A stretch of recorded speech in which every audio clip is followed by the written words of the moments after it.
7 tunes heard in China 7, Tibetan Dance by Yo-Yo Ma. This is Democracy Now!, democracynow.org, the War and Peace Report. It's Climate Countdown. We're broadcasting from Cancun, Mexico.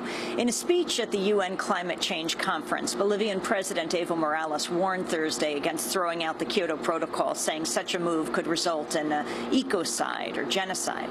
Bolivia has become a leading critic of how the climate talks have developed and of last year's U.S.-backed Copenhagen Accord.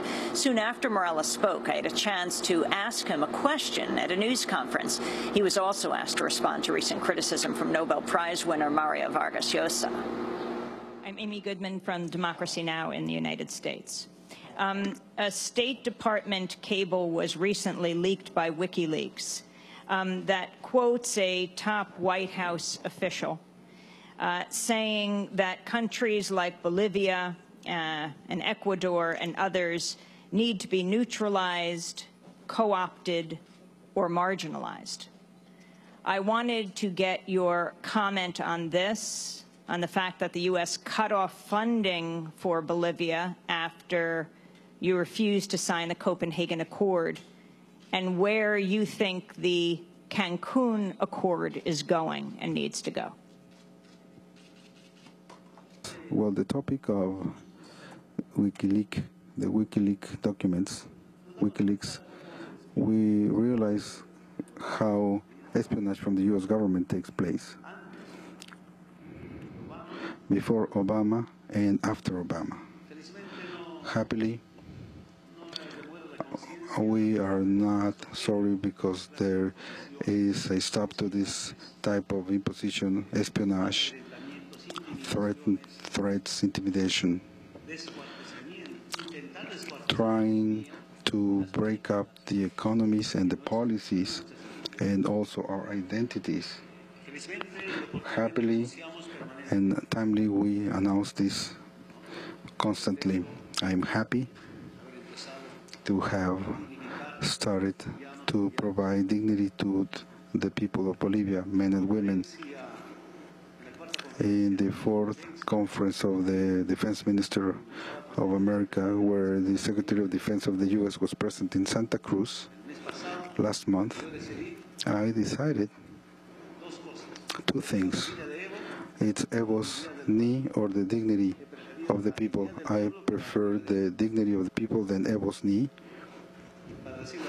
to tell you the truth. And after that comes this information from WikiLeaks, confirming everything that we denounced before that. That's the diplomacy of the empire. They try to shut down, to persuade, by using some presidents from Latin America. I am certain that they have an intention, and their intention is to generate lack of trust, ever with Cristina, ever with Chavez, or ever with Correa. At this time, we're no longer children, and we're not small. That will not generate any lack of trust. That will not generate any confrontation between presidents. I respect and admire Cristina, the president of Argentina, as well as our colleague Chavez, Correa, Lula.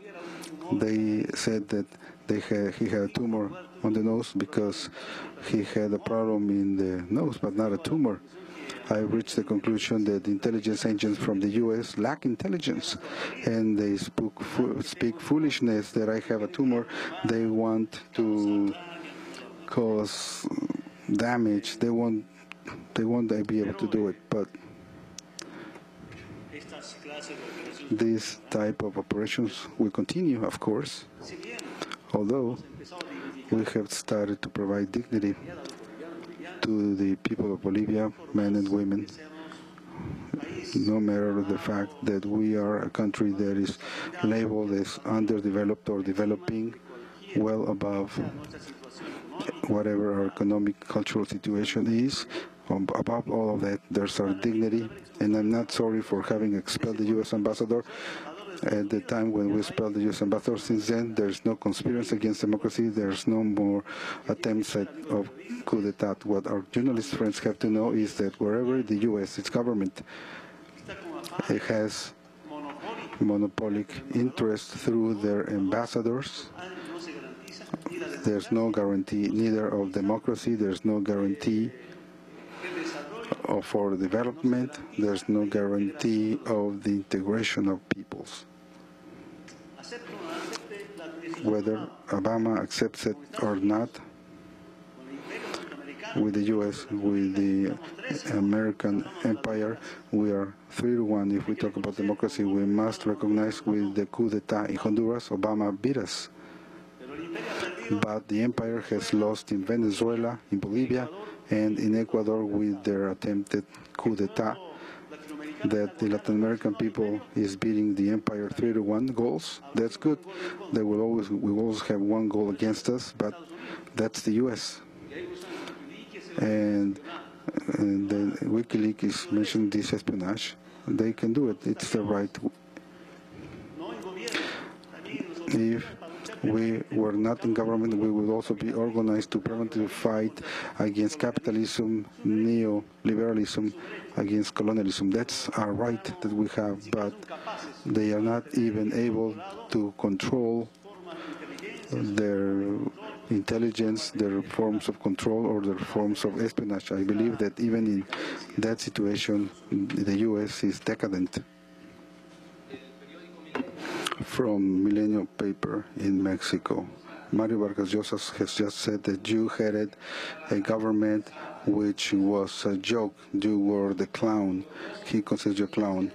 Two, regarding the Kyoto Protocol, the Mexican Chancellor and the United Nations Secretary for the Environment, they say that due to the polarization of the parties, that's why they are trying to find a midpoint so that the Kyoto Protocol doesn't die completely. What do you think about these two positions?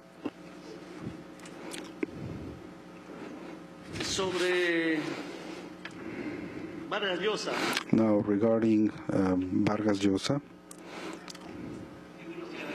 I believe that sometimes Nobel Prize laureates of economics, of economy, physics, the Nobel Peace Prize laureates, those prizes are for people who are political dissidents. I don't understand that a writer, a novelist, can make this type of comments, but indigenous peoples have always been victims of some educated people, of some writers, of some novelists. Patience to be able to be resilient to this discrimination. How can somebody receive a Nobel Prize? Somebody who refers to me as a clown. If you talk about a president as a clown to my brothers at the grassroots, how will they see this writer? The world people should wonder what kind of people are receiving Nobel awards. We leave this for the debate and analysis of the peoples of the world. We have learned how to yell country or death. It's for country, and therefore now we are no longer saying country or death. Now it's planet or death. Either capitalism dies or Mother Earth dies. We were trying to find, if we try to find an intermediate exit, is to try to make fools of ourselves, trying to find some kind of compromise using some indigenous brothers to convince with carbon bonds or with resources. That's practically try to cheat mankind and cheat the hopes that the peoples of the world have placed here in Cancún. Bolivian President Evo Morales speaking yesterday at a news conference after his speech at the plenary of the UN Summit on Climate Change. He was translated. This is Democracy Now!, democracynow.org, the War and Peace Report, back in a minute.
Bolivian musicians performing in Cancun yesterday here on Democracy Now!, democracynow.org, The War and Peace Report. This is Climate Countdown, and we are broadcasting from Cancun, Mexico.